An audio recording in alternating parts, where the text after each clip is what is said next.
Carrion is a surgical hunter who specializes in precise attacks. Carrion's main offensive spell is Gloom Bolt, which heavily damages all towers in a small target area. Red Mage and Blue Mage towers are both high priority targets, as Carrion's sustain and survivability lie in its colored spells. Carrion's main sustain tool is Hunter's Mark, which marks a targeted tower. If that tower is destroyed, Carrion will restore a moderate amount of health and rage.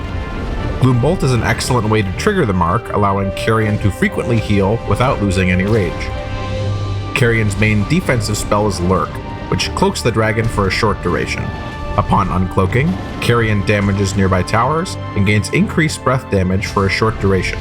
Lurk can be used to dodge dangerous projectiles, such as Mage Tower super shots, while also providing the dragon with a powerful damage boost. Carrion's final spell is Engorge, which heals Carrion for a short amount and grants the dragon increased ammo generation for a short time. While Engorge can heal Carrion, the spell is most effectively used offensively, giving the dragon an abundance of ammo to burn through towers. Engorge can also be combined with Lurk's bonus breath damage for even more destruction. Cephoth is a high damage sorcerer who excels at single target destruction. Cephoth's main offensive spell is Summon the Lost, which calls forth a spectral ghost ship to attack nearby towers. The ghost ship will attack towers at random and can absorb a large amount of damage before being destroyed. Cephoth can recast Summon the Lost if the ship is brought down, and the summon's large health pool makes up a strong portion of Cephoth's defense. Cephoth's other offensive spell is Ocean Scourge, which allows Cephoth to fire 2 freezing projectiles before going on cooldown. Ocean Scourge can be used to finish off towers damaged by Summon the Lost, or to freeze towers attacking the ghost ship, extending its lifespan. Frequently resummoning the ghost ship and casting Ocean Scourge demands a lot of rage. To help fuel these high-impact spells, Cephoth has Blood Fury, which instantly restores rage on cast and causes Cephoth to heal whenever a tower is destroyed. Any towers destroyed by the ghost ship will also heal Cephoth. Cephoth's final spell is Magic Barrier, which briefly blocks all incoming damage and Mage Tower super shots. Since Summon the Lost will be protecting Cephoth's health pool, Magic Barrier should be saved for blocking Mage Tower super shots. If Cephoth ever runs out of rage and cannot summon its ghost ship, the dragon will quickly fall in battle. Crasta is a spell-intensive warrior with a mix of offensive, defensive, and utility spells. Crasta's main offensive spell is Nature's Wrath, which fires a high-damage projectile at a predetermined tower, prioritizing Blue Mage towers and Crystal Howitzers. Nature's Wrath is Crasta's most reliable means to destroy towers and should be cast as often as possible. Once the Blue Mage tower is down, Crasta can cast Infusion, which restores rage on cast and causes Crasta to heal whenever they destroy a tower. Looping Nature's Wrath and Infusion is a strong strategy that provides a good mix of healing and tower destruction. One of Crasta's defensive spells is Entangle, which damages, debuffs, and freezes all nearby towers. The frozen towers take increased damage from all sources, and the spell also destroys all mid-air projectiles. Crasta is heavily reliant on rage, and using Entangle to dodge Mage Tower super shots is essential to the dragon's survival. Crasta's final spell is Magic Barrier, which makes the dragon briefly invincible and also blocks Mage Tower super shots. Magic Barrier is best used against long-range attacks that Entangle's freeze cannot reach. Fire Turret and Crystal Howitzer projectiles are particularly dangerous and must be blocked for Crasta to reliably survive. Makota is a precision-focused Invoker with high utility spells. Makota's empowered attack is Invoke Dread, which damages and freezes towers in a moderate target area. Invoke Dread's freeze duration is quite long, allowing Makota to reload their ammo and attack again before the freeze expires. Makota's main offensive spell is Ritual of Rebinding, which damages nearby towers and reloads all of Makota's ammo. Casting Ritual of Rebinding at the right moment allows Makota to skip its typical reload period and quickly use Invoke Dread multiple times. Makota's main defensive spell is Shield of Souls, which grants the dragon invincibility and immunity to Mage Tower super shots. When the shield expires, healing marks are applied to all nearby towers. If Makota destroys any of the marked towers, the dragon will restore some health.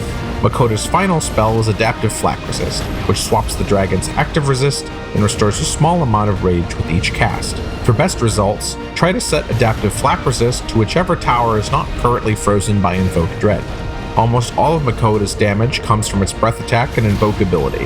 When attacking an island, ensure that the first 3 shots all hit one tower, and Invoke Dread's AoE destroys that tower and freezes several others. Combining this attack pattern with Ritual of Rebinding should allow Makota to pick off towers one by one while repeatedly freezing any remaining threats. Rozaeus is a well-rounded sorcerer that excels at both cracking open and cleaning up bases. Rozaeus' main offensive spell is Bramblethorn, which heavily damages all towers in a small target area. Bramblethorn has no cooldown and can be repeatedly cast as long as Rozaeus has enough rage. While it may be tempting to spam the spell, Bramblethorn is essential for enabling Rozaeus' defensive colored spells, and mage towers are the highest priority threats. Rozaeus' main defensive spell is Fiery Thicket, which dodges all incoming projectiles and periodically damages nearby towers. Fiery Thicket deals a massive amount of AoE damage and will quickly destroy any island lacking red mage towers. Note that Fiery Thicket will always dodge incoming projectiles, even if red mage towers are blocking the spell's damage. While Bramblethorn and Fiery Thicket may be explosive and flashy, Rozaeus' most important spell is Blood Rose, which drains a portion of the dragon's health and converts it into rage. Rozaeus wants to cast Bramblethorn as often as possible, and Blood Rose can be frequently cast to ensure the dragon has enough rage to do so. To help mitigate Blood Rose's health cost, Rozaeus has Super Rejuvenate, which heals the dragon for a moderate amount over a short duration. Target prioritization with Bramblethorn is extremely important. Rozaeus' Rage Engine and Healing are blocked by blue mage towers, whereas the dragon's AoE destruction is blocked by red mage towers. Think about which aspect of the dragon's spell kit is most important at any given moment and aim accordingly. Montague is an offensive warrior whose spells synergize with its breath attack. Montague's main spell is Shield of Savagery, which blocks all incoming damage for a short duration. When the shield expires, Montague gains increased breath damage based on how much damage was blocked by the shield. When cast at the right moment, Shield of Savagery can provide a massive boost to Montague's breath damage, allowing the dragon to quickly destroy towers even through defender hammers. Montague's breath attack is further enhanced by the dragon's passive, Primal Strength. Every several seconds, Montague will restore a small amount of health and gain increased breath damage. This damage boost will stack with itself up to a large cap, and it can also stack with Shield of Savagery's boost, allowing for an absurdly powerful breath attack. Montague's other offensive spell is Boulder Smash, which damages and freezes all towers in the target area. Boulder Smash can be used to disrupt mid-air mage tower super shots and lock down threatening towers when Shield of Savagery is on cooldown. Montague's final spell is Adaptive Flak Resist, which swaps the dragon's active resist and restores a small amount of rage with each cast.